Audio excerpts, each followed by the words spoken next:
Y a-t-il une mutation opérée par l'informatique?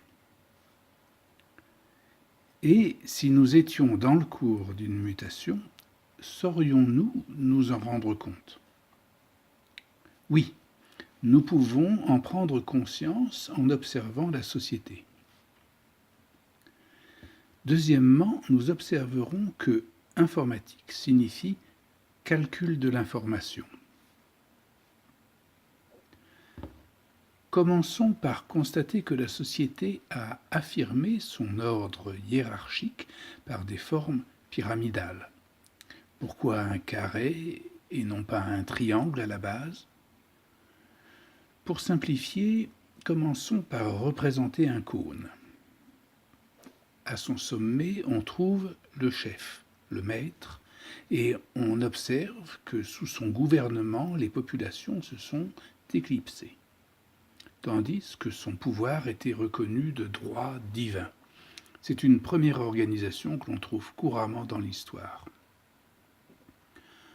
On sait que graduellement, cette forme de société a évolué, et la chose qu'elle était devenue a été rendue au public.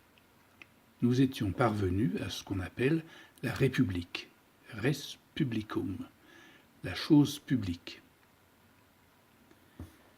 Les individus réapparaissant, le modèle du pouvoir s'est également modifié. Le chef, maintenant élu par le peuple, est devenu représentant du pouvoir. Dans ce processus, nous avons été retardés, en passant par des stades de conscience. À cette étape, l'individu élu par ses semblables s'est surtout retrouvé représentant de lui-même. On disait que le représentant de la représentation était devenu un narcisse.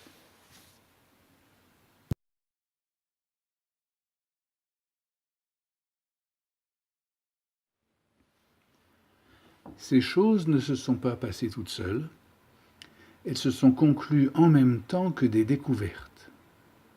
À l'aide de machines, il devenait possible d'accélérer et d'enregistrer, jusqu'à ce qu'avec l'électricité, l'information elle-même devenue chose fût calculable. Les conditions d'une mutation étaient alors réunies dans un double mouvement. Le chiffrage a dissipé la représentativité. De ce mouvement ressortit l'objet du groupe qu'elle voilait. Puis, dans un deuxième mouvement, il fallait en retour déchiffrer ce nouvel état. C'est à partir de ce moment, par l'interprétation, que les individus peuvent reconquérir leur personnalité. Et par cette expression, l'analyse reconnaît le désir. La mutation peut alors s'accomplir. La représentativité déchiffrée se reconstruit avec chacun. Chacun prend part à la reconstitution du désir par élection parfaite, en égalité et à durée indéterminée. Ceci est apparu réalisable au cours du XXe siècle et fut appelé psychanalyse. C'est par un dispositif de parole que la démocratie a fait face à la dépersonnalisation de l'intelligence artificielle. Mais encore allait-il falloir la rendre absolument dans la chose publique. Ce fut l'étape qui prit acte des formules découvertes pendant le sauvetage, pour les mettre en application dans la société informatisée.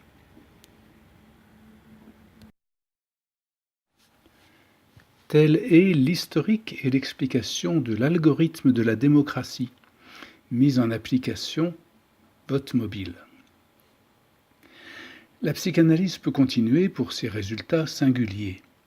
Elle aura rendu à la société le pouvoir de déchiffrer l'intelligence collective et d'humaniser son industrie. Les effets de cette mise au vote permanent et immédiat reconnaissent comme l'inconscient l'environnement que le désir a rendu intelligent. L'objet des entreprises, par conséquent, devient automatiquement écologique. Ce chapitre de l'évolution a largement dépassé les conceptions meurtrières de l'intelligence artificielle. Elles n'ont qu'un passé de représentants du peuple bornés à des pouvoirs totalitaires, dont on peut à présent résumer la carrière.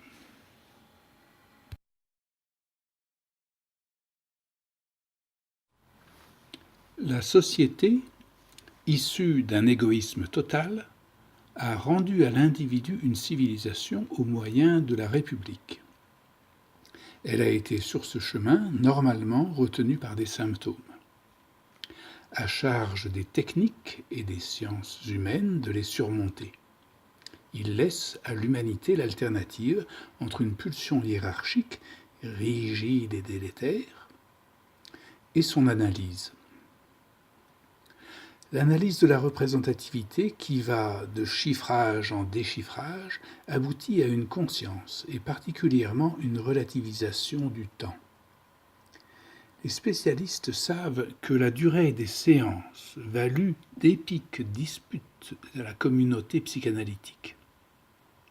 C'est la durée des mandats et des lois qui a surpris à la découverte de vote mobile. Mais l'instant de voir que l'informatique a déjà pris le contrôle de toute chose, il ne faut pas longtemps pour comprendre que l'interprétation, par les élus des lois, ne compte pas par la durée, mais par l'identité. La suite déduit que la fonction démocratique est essentielle à la faculté d'adaptation au monde rapide et changeant.